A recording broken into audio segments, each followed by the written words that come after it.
juda muhim bo'lgan mavzular o'tamiz. So'zg'unlik masalasini o'tkazib gaplashdik, tajvid masalasini gaplashdik. Xo'p, bugungi birinchi o'tadigan mavzuyimiz alif aka. Xo'p, birinchi dars mana ko'rinishlar nom bordi. Alohida so'z boshi, so'z o'rtasi va so'z oxiri. Bugun o'tadigan harfimiz, birinchi o'tadiganimiz demak alif bo'lar ekan. Alif necha ko'rinishli deganmiz? İki ko'rinishli. Demak, bu degani o'zidan keyin ikki qo'l bermaydi. Faqat oldiga qo'l beradi mana. Chunki arab tilida bu tomondan yoziladi. Xo'p, endi alifni masalasi ketyapti. Alifni biz gaplashganda nima dedik? Tovushga ega emas harf dedik. Xo'p, demak, u tovushga ega bo'lish uchun asosiy omil vazifasi mana bu joyda hamza bajarib beradi. Hamza belgisi. Mana bu belgini nomini aytadi, hamza deb aytadi. Hamzani mahraji bor. Hamzani mahraji qaydisi halqumning eng quyisi. Halqumning quyisi. Halqum degani qarang. 3 ga bo'linadi. Mana shu eng quyi ovoz chiqadigan nuqta deydi-ku. Ovoz chiqadigan nuqta mana bu chiqqan qism. Tekirdak deydimi? Mana shu qismdan tovush paydo bo'ladi.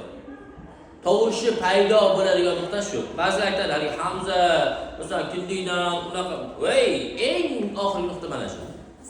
Ovoz paydo bo'ladigan eng oxirgi nuqta demak qayerga? Shu yerga. Ashi stolda olsak bo'lar ekan. Sizni qiynamaymiz uni.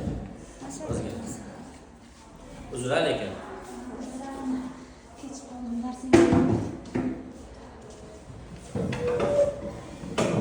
Demak, ovoz paydo bo'ladigan eng quyi nuqta mana bu. Hamza mana shu joyda paydo bo'ladi. Va mana bu joyda bizga a tovushini berayotgan narsa mana alif emas. Hamza bo'ladi. Va shunda a, i, u, masalan mana bu shaklga kelsa a. Masalan, bu arab tilida juda ko'p ishlatiladi. Yu'minun, masalan mu'minun, mu. Tovush nima bo'ladi? Birdaniga kesiladi. Bizda buni tutuq belgisi deydi. Tutuq belgili gaplar bor bilasizlar. Xuddi o'shanga o'xshaydi. Yu. Tovush mana bu joyda kesilishi kerak. Yu, mu. Demak, mana bu joyda bizga asl a tovushini berayotgan narsa nima ekan? Hamza ekan. Hamza harfi arab tilida bir ko'rinishli harf. Ya'ni mash ko'rinishi bor xolos. Demak, mana shu ko'rinishi borligi uchun u so'zlarda o'zi to'g'ridan-to'g'ri nima qila olmaydi? Bog'lamlarda ishtirok eta olmaydi. Hop, bunga ishtirok etish uchun nima yordam beradi desa, alif, vav, ya. Agar alif, vav, yon ustida hamza ko'rsangiz, buni o'qimaysiz. Alif, vav, yonni o'qimaysiz. Balki nimani o'qiysiz? Hamzani o'qiysiz. Qarang, masalan, mana sizlar biladigan so'zlardan ru, vi, ya deymiz.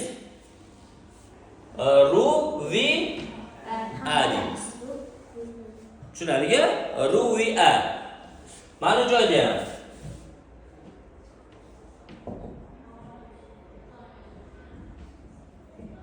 yu, a, ro deymiz. Mana v-ni nima qilamiz? O'qimaymiz. Bu joyda v, y, mana bu joyda masalan a ga qo'yib ko'raylik mana. Aro desak, alif nima vazifada keladi desa, bu yerda harf vazifasida emas, balki harfga kursi vazifasida keladi. Chunki mana hamza o'zi so'zlarda nima qiladi? Ishtirok etmaydi. Hech qachon kamdan kam holat uchun ishtirok etadi. Mana bu shaklda o'zi kelmaydi. Antiladagilarni.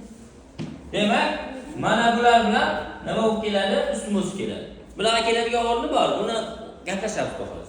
U kamdan kam uchraydigan holat. Demak, sizga asosiy qoida, eslab qolishingiz kerak bo'lgan qoida, alif, vav, yo deb qilsa hamza keldimi?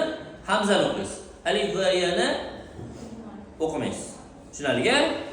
Alif, vav, yo. Mana unda ham qarang. Yu aro deymiz. Yu aro. Yu aro emas. V-ni nima qilmaymiz? O'qimaymiz. Tushunarliga? Bugungi mavzuyimiz nimaga tegishli ekan desa, alif bilan hamzaga tegishli. Demak, hamzamiz bir harfli, ya'ni bir ko'rinishli harf bo'lganligi uchun bog'lamlarda o'z ishtirok eta olmaydi. Masalan, mana bu qaranglar. Endi o'tmagan harflaringizdan ham qo'shaman, sa'ala deb o'qiymiz buni. Mana bu joyda hamza turibdi. Hamzaga kursi vazifasini qaysi harf o'tayapti? Y. Faqat yana nimasi yo'q? Nuqtasi. Ya'ni kursi vazifasida kelishi mumkin bo'lgan harf 2 dona. 3 dona. Qaysilar desa alif, vav, yo. Boshqa harf ustida kelmaydi hamza. Mana shu 3 ta harfi ustida keladi. Tushunarli? Tushundingmi? Xo'p, yaxshi. Demak, birinchi baytda bizga shuni o'rgatyapti. Endi qarang. Esingizda osonroq qolish uchun alif ko'rinishlari, vav ko'rinishlari, yon ko'rinishlari hammasini yozib qo'yamiz. Alif ko'rinishi mana ikkitasi, to'g'rimi? Hop, vav ko'rinishi mana bu ikkita. Yen ko'rinishi mana bular. Nechta? Umumiy shular. Hop, mana shular hammasini nima qilish mumkin? Hamza belgisi nima qilish mumkin? Kelish mumkin. Lekin odatda yen ustiga kelayotganda yen o'qilmayotgan belgisi qilib, mana nuqtalarni tashlashdi. Yen o'qilmayotgan belgisi qilib, nima qilar ekan? Nuqtalarni tashlashdi. Bizga bitta yerga ishora qoldi, belgi qoldi. O'sha belgilarda bittasi o'sha yerda nuqta yo'qligi. Tushunarli? Tushunyapsizmi? Demak, bu ketdi. Endi keyingi mavzuga o'tamiz.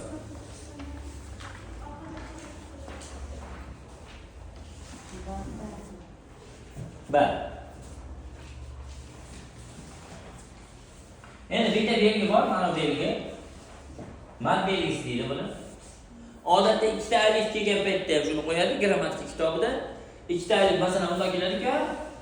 Mana bu shaklda kelgan paytda ikkalasini jamlab bundoq qo'yadi. Ya'ni bu joyda a degan tovush bor deb turibdi. Sizga shunaqa so'z bersa, buni siz bundoq o'qishingiz kerak. Ahoda, ahoda. Ahoda. Cho'zibroq bosh ko'taramiz. Lekin qolgan joylarda kelsa kamida 4 yoki 5 cho'zishingiz kerak. Qolgan joylarda kelsa 4 5 masalan umumlashtirilgan qoida sifatida aytyapmiz. Bunda ancha buncha qoida bor lekin. Demak, mana joylarga a nechta qilishimiz kerak? 4 ta yoki 5 ta. Sha'a. Sha'a. Chunki mana belgi mad belgisi deydi. Mad belgisi yo'q deganda 4 cho'zilish kerak. 4 dan 6 gacha boradi. Shularga aniqmi? Bu. Ha, alif ustida boshda kelsa, bu joyda nima ketayotgan bo'ladi desa, ikkita. Endi keyingi o'tilgan harf nima ekan desa, b harfi. Kitobimiz bo'yicha ketadigan bo'lsak, b. B harfi nechta ko'rinish ekan desa, 4 ko'rinish kelgan. Va birorta ko'rinish atrofiga tushmaydi. B tepasida a kelsa, a qilib ko'rasiz. B, B, bu, a.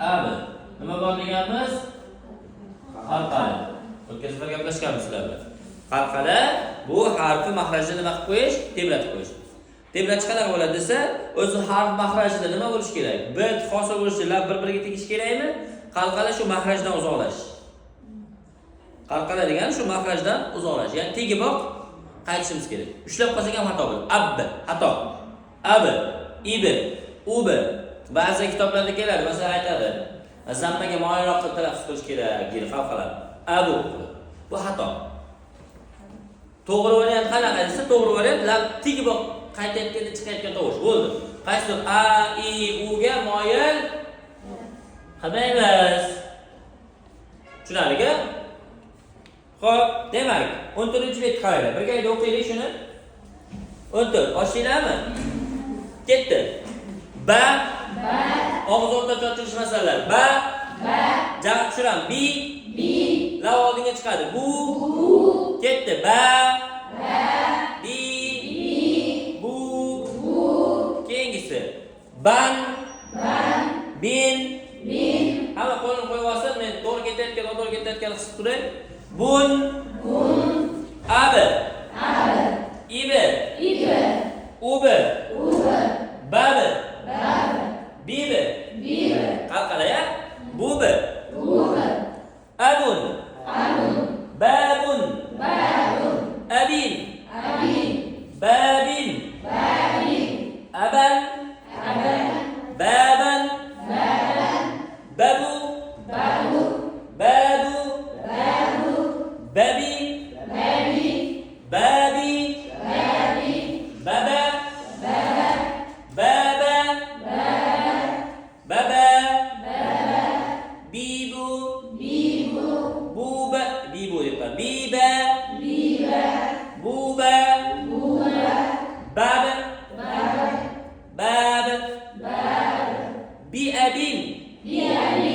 Bibabin. Tushunarli-ku? Ikkita harf alif bilan b ni qo'shib cho'zilgani, an'inlarni ishlatib sizlarga so'z yasab bergan. Juda hamma harf ishlamagan. 2 dona alif bilan b ishlagan. Boshqa harf ishlagan yo'q. Alif bilan b ni ishlash qanaqa? Mana b, a, ba, bi, bu variant ishlagan. B ni sukunli variant ishlagan va bularni cho'zib variant. Ba, bi, bu va yana ishlagan ban, bin, bun. Va yana ishlayapti a, i, u ishlayapti. Bo'ldi, asosan ishlagan shular. Shularni mana bu a, i, u ni ba, bi, bu, ba, bi, bu, ban, bin, bun, abi. Ya'ni b ni sukunli variant. Shulardan siz so'z yasab bergan. Juda murakkab joyi yo'q. Ozgina harakat qilsangiz bemalol o'qiy olasiz. Lekin harakat qilmasangiz ishoning, ikkita darsdagi o'zingiz yo'q bo'lasiz bu yerda. Ya'ni yo'q bo'lasiz deganda o'zingiz chopasiz. Katta ehtimol mana bu markazlar majburiy ta'lim emas. Markaz ixtiyoriy ta'lim. Ya'ni siz xohlaganingizda boshlab, xohlaganingizda to'xtatilgan joy to'g'ri. Va o'qituvchi katta ehtimol sizni kamdan-kam holatda haydab yuboradi. Odatda o'quvchi o'zi ketadi. Nimaga? Ikkita dars qoldirganini hisobiga tushunmaslikni boshlaydi. Va davom etishiga, mavzularni tushunishiga ishonch qolmaganiga oxir to'xtatadi. O'ziga o'zi sababchi bo'ladi, o'ziga o'zi bog'liq bo'lgan bo'ladi. Chunki xohlaymizmi yo'q, mana Narvoga chiqib ko'rgansizlar kamera, to'g'rimi? Bitta dars qoldirdingiz degan Narvoning bitta pog'onasi yo'qadi degan. Bitta pog'onasi yo'qadi. Agar bitta pog'onadan ikkinchi pog'onaga ko'taraman desangiz, oradagi bitta pog'ona yo'q. Ko'tarilasiz, qiynalib ko'tarilasiz. Lekin o'sha pog'ona ikkitasi yo'q qolsa, bo'ldi. O'shaning uchun iloji boricha dars qoldirmaslik kerak va iloji boricha darsni o'z o'rnida qilish kerak. Bo'ldi. Siz o'shaga men aytganman sizlarga. 1 yil, 1 soat dars bersanglar, men natija qilib beraman degan. Masalan, 4 oy 1 soat dars bersanglar, bemalol o'qiy oladigan, bemalol yoza oladigan darajaga olib chiqaman. 1 soatdan dars bersanglar 4 oy har kuniga. 1 yil bersanglar, bemalol arab tili bo'yicha ancha-muncha natija qilib qo'yamiz. Meni talabim shu. Shuni bajarsangiz, mendan natijani kutsangiz bo'ladi. Bajarmasangiz 4 yilda natija qilib bera olmayman. Buni aniq aytib qo'ya olaman. Xo'p, keyingi harfga o'tamiz, a? O'tmaylik. Y harfi. Y harfi nechta ko'rinish ekan? 4 ko'rinish. Y harfi 4 ko'rinishlik. Alohida bilan so'z oxirida nima bo'ladi? Satr ostiga tushadi. Masalan, qarang, yozib beraman.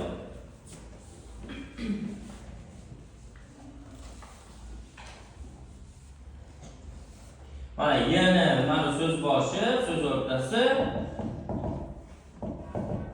Mana so'z oxiri. Qarang.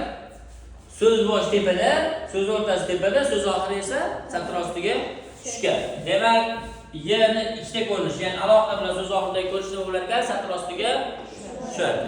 Yer mahraji qayerda desa, tilning o'rtasi yuqori tanglarga o'rtasiga tegish kerak. Ya'ni yuqori tanglarga tegish kerak. Shu asosiy mana harf mahraji til o'rtasi va tepa tanglar o'rtasi. Ya'ni til bilan tepa tanglar o'rtasiga chiqadigan tovush. Ya'ni tilimiz bundoq bukiladi, orasiga chiqib keladi. Tovush. Ya bo'ladi. Mana ikki holat deyapti, oradan ochiq qoladi joy. Va o'zbek tilidagi y harflariga o'xshash talaffuz qilinadi deb qo'yibdi. Bu shaklda, ya'ni bizga uncha murakkablik tug'dirmaydi degan. O'sha gap og'iz o'rtacha ochishligimiz, jah tushishligi, lavolning chiqishligi degan masalalarga yaxshilab e'tibor bersak bo'ldi. Xo'p, bitta o'qib ko'raylik mavzuni. Ketdik. Ya, i, yu, cho'zamiz. Ya,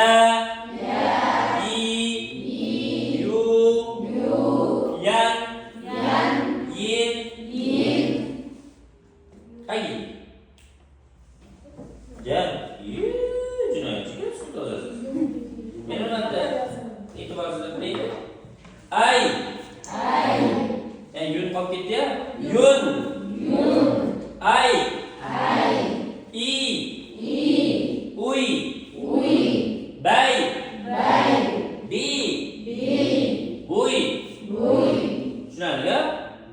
Murakkabiga va 1 bilan 7 qo'shib berdi sizga. Va bunga bitta qo'shilgan harf alif. Ya'ni 3 ta harfdan nima beryapti sizga? So'zlasa beradi. Endi shu joyda tashdid haqida gaplashib o'tishimiz kerak ekan. Tashdid mavzusi, yangi mavzu. E'tibor berib turasiz. Tashdid. Juda murakkab emas. Murakkabchasiga tushuntiraman, oddiychasiga tushuntiraman. E'tibor berib turinglar. Oddiysi, mana o'zbek tilida mana katta, to'g'rimi? Arra yoki barra degan so'zlar bor.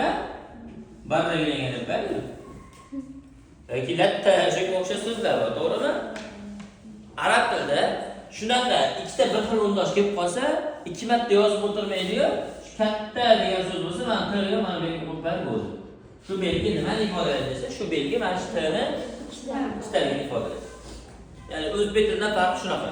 O'zbek tilida o'sha bir xil o'ndosh ketma-ket yozilsa, arab tilida nima qilinadi desa, shuni ustiga tashdid belgisini qo'yib qo'yadi.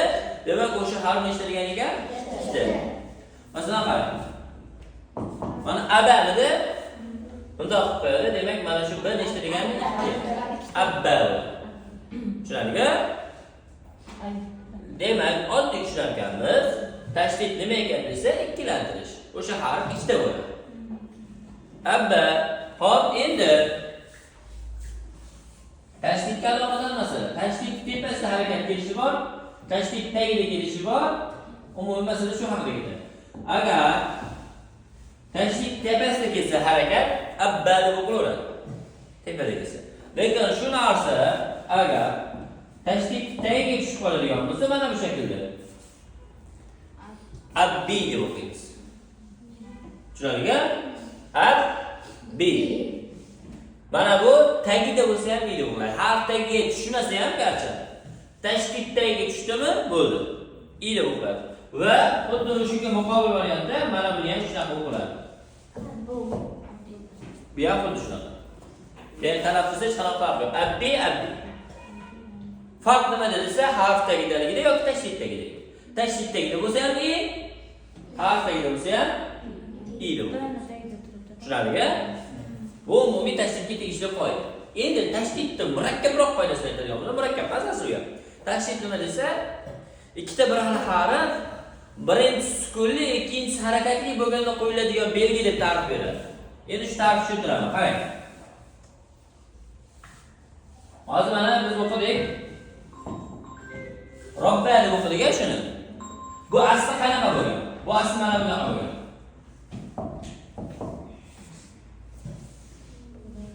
Mana shunaqa. Chunki mana buni o'qisak ham robba deb o'qiymiz-ku. Demak, tashdid nima ekan desa, ikkita bir xil harf, birinchi sukunli, ikkinchisi harakatli bo'lganda qo'yiladigan belgi. Chunki mana birinchisi harakatli bo'lib qolsa, robba bo'lib qoladi. Yoki bo'lmasa, ma'no harakat bo'lib ikkinchisi sukun bo'lib qolsa, robba bo'lib qoladi. Ya'ni oraga nima tushayotgan bo'ladi, bitta unli harf tushib qolayotgan bo'ladi. O'shaning uchun aytadi ta'rifda nima deydi desa, tashdid ikkita bir xil harf, birinchi sukunli, ikkinchisi harakatli bo'lganda qo'yiladigan belgi. Masalan, men sizga savol qilib tashlashim mumkin ertaga. Hozir siz menga mana barro degan so'zni tashdidsiz yozib bering. Tashdidsiz bo'lganda qanaqa yoziladi desam, siz ikkilanmasdan nima qilishingiz kerak? Ichida yozib, birinchisini sukun, ikkinchisini harakat qilishingiz kerak. Chunki mana buni o'qing. Barro. Buni o'qisanglar mana barro. Tushunarli? Tashdid nima ekan desa,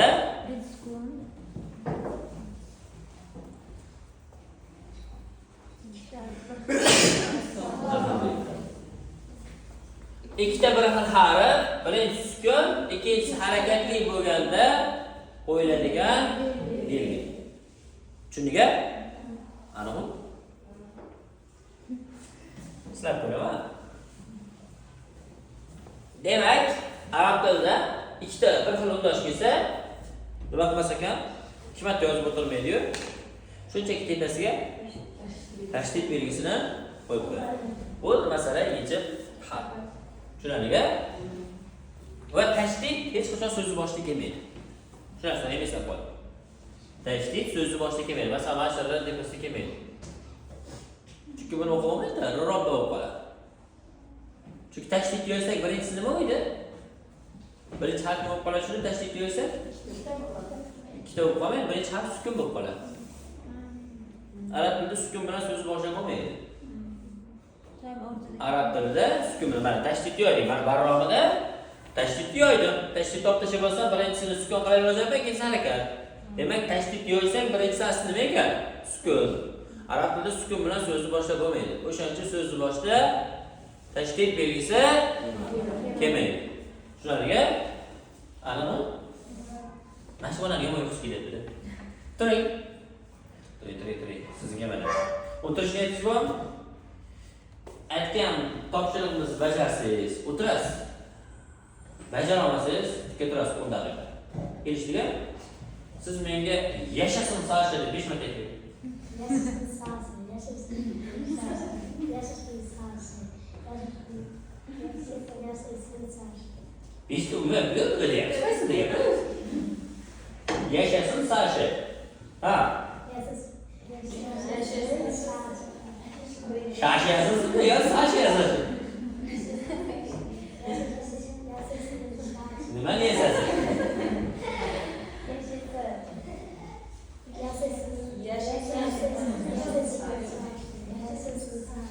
O'tirishni aytdingiz voyga. Bechara Sasha yasab bor. Yashamam deydi.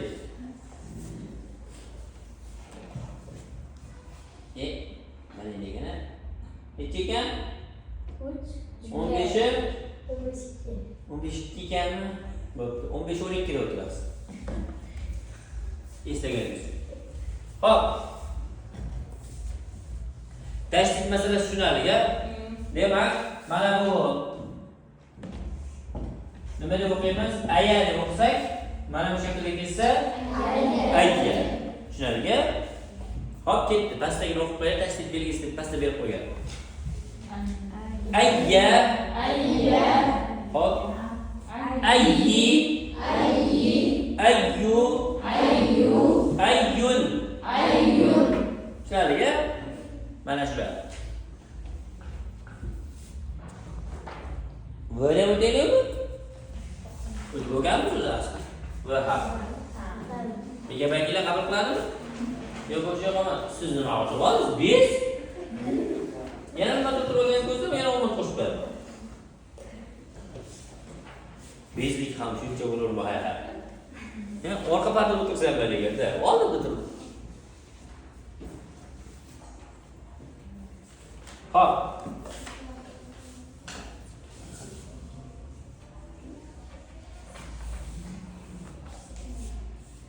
Mayli, bitta so'z beraman.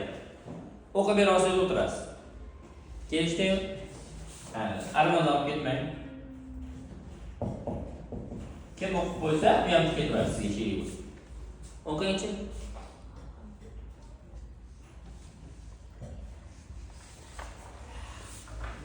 Tanishib bo'lyapti.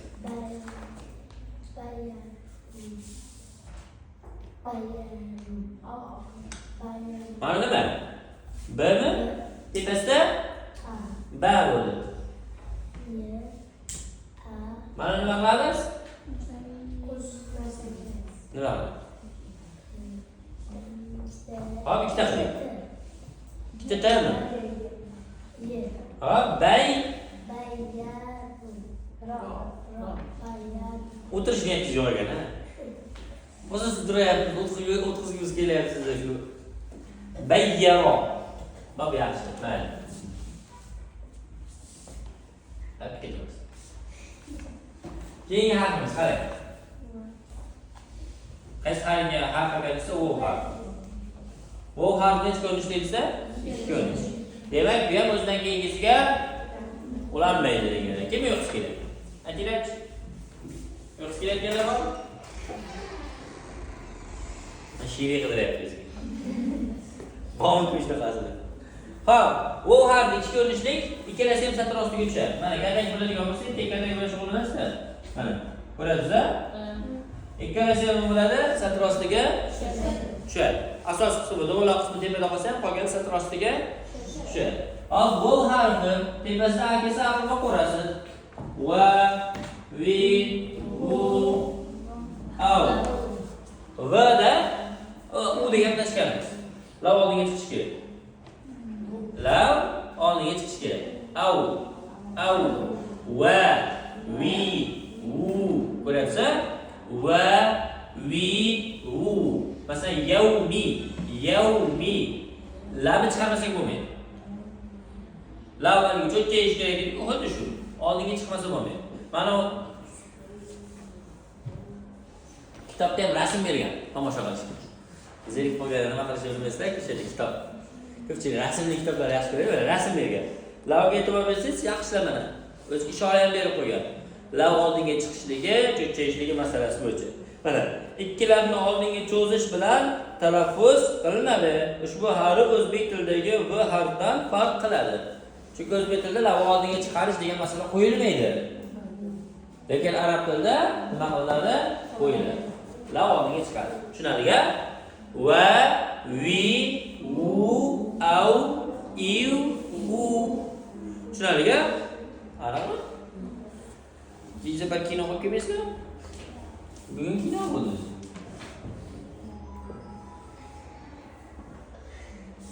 O'qiymiz birga. Ketdi. Va, va, vi, u, au, iu, u. Kimdan noto'g'ri qildi şey? Qarang. Vovda nima dedim? Lav oldinga chiqadi. Au, lav oldinga chiqadi. Tovush tugamaguncha labimiz oldinda turishi kerak. Tovush tugamasdan oldin labimiz orqaga qaytib ketsa, qalqala bo'lib qoladi. Va kimdir qalqala qilib ko'radi. Qarang, bunda tarafsiz. Ikki xil taraffuz beraman. Bitta to'g'ri, bitta noto'g'ri. Au, au, au, au. Farq bormi? Au. Nima bo'lyapti desa, lav oldinga chiqayapti to'g'ri. Lekin tovush tugamasdan oldin lav orqaga qaytib ketib qoladi. Chunki mana eshikdan bir xil darajada tovush kelib tursa, bunday yopdimda yana ochib yuborsam, tovush o'zgaradimi? Mana og'izda harakati ham ozgina o'zgarsa, tovushda boshqa qo'shimcha tovushlar paydo bo'ladi. O'sha boshqa qo'shimcha tovush qaytib ketsa qalqadi. Yo'q joyda mana. Au, au, au, au. Au, bir xil bo'lishi kerak. Au, iu, u, bau, biu, bu. Tushunarli? Yo tushunmadinglar? Birgalikda o'qiymiz, ketdik. Va, vi, vu. Ko'zamiz. Va, vi, vu, van, vi, un, au, iu, u, waba, wabba, wabba,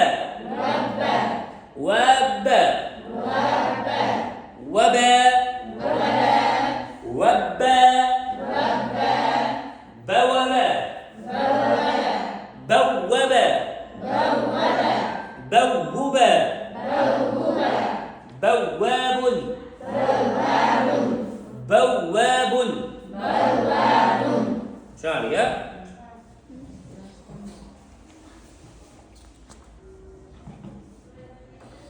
Xo'p, mayli, bag'ridan sal ko'payib ketib qoladi. Bu safargi vazifamiz 18-19 betgacha bo'ladi. Bizda birinchi navbatda shoshilish emas, son emas, sifat muhim. Qaysi harfni o'rganamiz? Mana vov o'rganayapmizmi? Keyingi darsgacha biz shunaqa holatga keltirishimiz kerak vovni. Eslamasak ham labimiz o'zi oldinga chiqadigan. Qachon hali o'qituvchi "Voy, labing oldinga chiqmayapti" deganda emas. Faqat doimo refleks holat deydi-ku. Shunaqa holatga kelmagunigacha nima qilishimiz kerak? Shug'ullanishimiz. Oynagimiz bor, to'g'rimi? Hamma uyda oynak bor.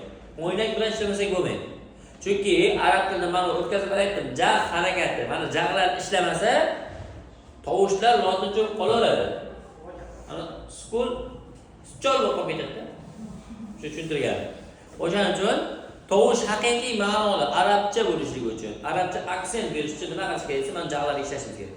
Qotib ketganda u birdaniga masalan v-ni biz mana odamlar nechasiz? 60. Yo'q degan 2 yoshli fillar chiqqan bo'lsa, 58 yillik v-lar bor-da. Ha. Uni endi arab tiliga sal moslashtirib birdaniga oson bo'lmaydi baribir. O'shaning uchun shug'ullanishimiz kerak. Ko'proq shug'ullanaversak, o'zi hali miya avtomatik to'g'rilaveradi. O'sha joyga kelganda labimiz o'zi chiqaveradi. Lekin o'tib ketaversa, bu va ekanda, va bu deb ketaversa, talaffuz arab tilida qanaqa aytilgan bo'lsa, o'sha holatda bo'lmaydi. Ya'ni bu haqqini biz yetgan bo'lamiz.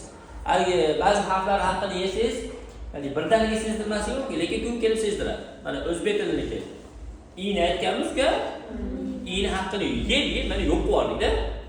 O'zbek tilidagi haqiqiy i yo'qda masalan. Bizga o'rgatilgan i yo'q. Nima deymiz? To'g'rimi? Uxlaman.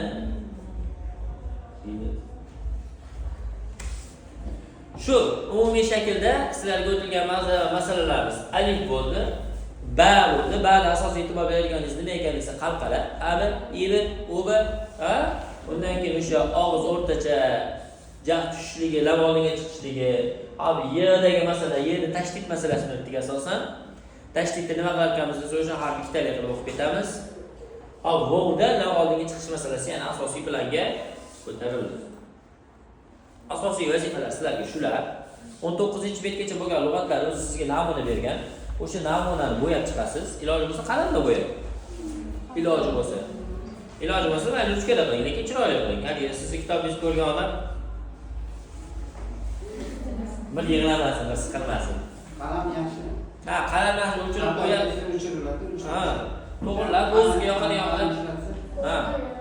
O'shanga o'zingizga yoqadigan qilib, chiroyli. Masalan, ertaga o'sha daftaringizni ochsangiz, bir xursand bo'lasiz-ku, mana men o'zimdan qiyosda xatim buning. Daftar bo'lsa siqilaman.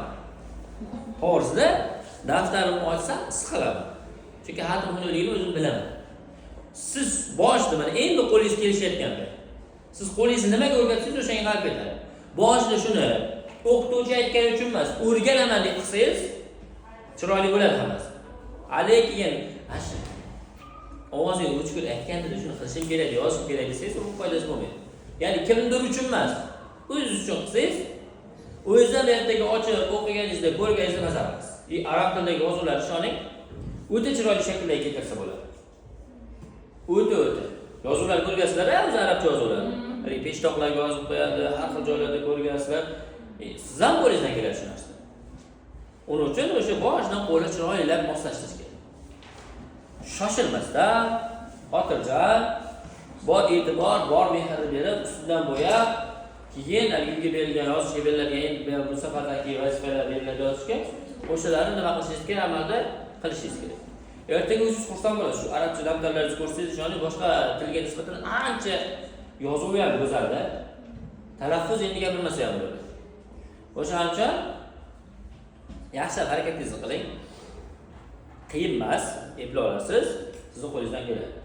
Xo'p, bugun o'tilgan mavzular bo'yicha kimda savol bor menga?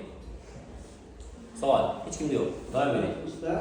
Hop, Hamza, alif, hamza usta fatha kelgan. aha.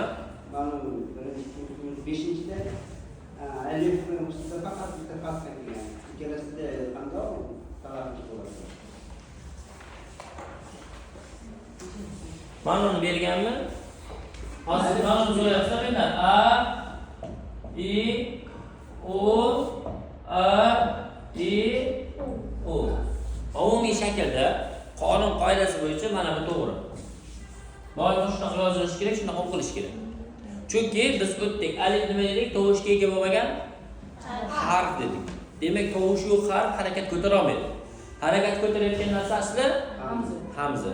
Endi kitoblarda kelib qolsa a, i, u deb o'qirasiz buni ham, menga qiyos qilib, lekin to'g'ri variant mana bu. Tushunarli-ku? O'qilishi bir xil. A, i, u to'g'risi lekin mana bu. To'g'ri variant shu. O'shani hamza bilan kelsa jarangga deb a deymizmi yo? Yo'q. Aynga ketmaymiz. Jarangga demadi. Yo'q.